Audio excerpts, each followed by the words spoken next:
But it's Anything Goes Friday today. Dave in Federal Way, Washington. Hey, Dave, you are following up on a conversation we had earlier in the week where you threw two words at me with which I was unfamiliar. You wanna lay it out? Yeah, I want to apologize for that, except you have such a rational comportment when it comes to this topic of religion. And, I find it very alluring because, like I said, I'm an atheist. So I tried to apologize in advance. But anyways, I dropped two terms.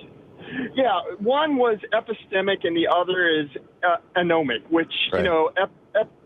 And you said we were in an epistemic crisis, and it was of anomic origin or anomic crisis also? I forget the exact language you were using. Yeah, I think they're both happening simultaneously, which could explain why, it's hard to communicate with Trump supporters. And really, these concepts are very abstract. And I'm not by any means saying I know for sure, but I think it would be beneficial for people to understand. And I got two science fiction examples and one real life example. Sure. Well, let's define terms first of all. Epistemic has to do with what? Epistemology has to do with the belief system. Yes, and it has to do with two groups living in the same community that have two different sets of facts. Right. Different fundamental differences in worldview or understanding of how things are. And that would be Democrats and Republicans right now, right? What you're saying? Right, and it would be the South and the North during the Civil War. Right. Okay, had an epistemic crisis as to the status of slaves. Right. And people of color. Now, the other thing is anomic crisis. An anomic crisis or anomie is also, there are also some examples of that. There is the real world example. Wait a minute, what does it mean? I don't even know what anomie means. I've heard the word before, but go for it. It's when a society, like if you're familiar with Star Trek, The Next Generation, and the Prime Directive, it would be like if a sufficiently advanced extraterrestrial civilization came down to the Earth and their technology seemed supernatural to us, okay? And in Star Trek, during the Prime Directive, that's what they were trying to what they were trying to prevent. They were trying to prevent throwing a civilization into anomie. Right. Okay. So this is what happened. This is what happened to the Mayas and Incans when the conquistadors showed up. It's what happened in Hispaniola when Columbus showed up. At first, the natives came out and said, "Oh my God, these must be the gods, right? These people, they have the power of fire. They have the power of instant death with guns. They must be supernatural," not realizing that it was just technology. Is that what you're talking about? And if you ever seen the movie Rapa Nui that was directed by Kevin Costner, the long years and the short years and the Muai. That's about Easter Island and the anomie that theoretically happened there. Right, the disruption of their society. Right, and that's kind of, later on, I heard you respond, after your David Horowitz interview, you responded to a caller and you said that you've had these conversations with David over the years, and he's never reacted that way. Right. Okay, because the caller was complaining about, his vitriolic reaction. And the thing is that is anomie right there. That's a small, tiny example of anomie that really is what I'm seeing in our society. Now, so it's a violent reaction to change or to a lack of understanding? Is that how you're defining this? It's not necessarily violent. Look, particularly Republicans in this scenario, okay? Right. They are under a poignant sensory assault, okay? Everything from self-deprecating humor and everything in between, all the way up to methane on Mars. Okay, they are under a sensory assault. Right. And they are reacting sometimes violently, but they're, reacting really favoring power. They're favoring power right now. They, in the Rapa Nui example, they are the long ears. They hold the power. You are a long ear that is questioning, like the forbidden fish, the taboo fish. You're questioning why your short ear friends can't eat that. Okay, now that is why can't your short ear friends eat the taboo fish? Well, David Horowitz is acting like the priest that counsels counseled the head of the Rapa Nui, the long ear, the chief. He counseled the chief on the building of the Muay.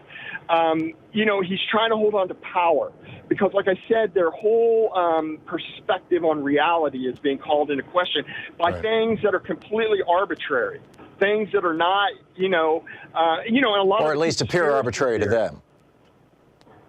Well, they are arbitrary. Like methane is not Thom Hartmann's fault. Okay, right. I mean, these things are society and science is advancing, and it's causing them to call into question their the things that keep their reality glued together. Okay. Which is Christian traditionalism. So what do we do about this, Dave? What's the solution? Okay, the solution, in my humble opinion, is to keep that in mind. Like there was a caller earlier that said he was confronted by some violent Trumpers called the Proud Boys or something like this. Right. Now, I've heard about these Proud Boys before. It's important to keep in mind, even though no matter how vile they are or how vile it appears to be, their aggression appears to be, they are under a tremendous amount of sensory pressure. All right? Yeah, they're reacting to it in the way that they know how, or in the simplest ways that society has traditionally taught young men to react, which is with violence or confrontation. Yes. Voting for someone to replace Donald Trump is in Donald Trump's best interest. In other words, that's about the quickest way I can say it. I don't understand. It's in his best interest. Okay. Donald Trump, I think, is also, all right, there's a lot of discussion about Donald Trump's cognitive deterioration. Right. Now, I agree with the neuropsychologist that said on Lawrence O'Donnell.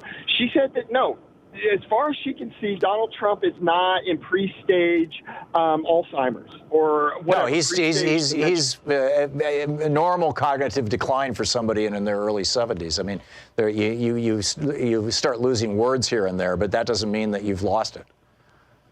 Well, and he's exhibiting a stress. He's exhibiting what any of us would be exhibiting in like a hostage situation. Right. Now, there are other things. I'm not saying Donald Trump is in a hostage situation. I don't know. For all we know, the generals are briefing him on the possible consequences of a world war. Those are very scary, Tom. I can tell you firsthand, all right? But this stress is causing him, his verbal miscues and everything are indicative to stress, not anything else. And also that stress could be related to my theory of as a society, we're in a sort of anomie. The problem is, and I understand why nobody talks about it, anomie can be interpreted multiple ways because it's abstract. Like, I'm thinking of the guy that was on the Supreme Bork. Robert Bork wrote a book about slouching towards Gomorrah. Mm-hmm. Now, that is his perception. He said because our social norms are deteriorating based on white European colonialism, I guess, we're slouching towards oblivion, okay? We're heading towards Gomorrah. But I don't think so. I think the irony is it's not liberals, it's not conservatives. It is environmental factors are contributing to early stage anomie in our civilization. All right, and like I said, it's methane on Mars.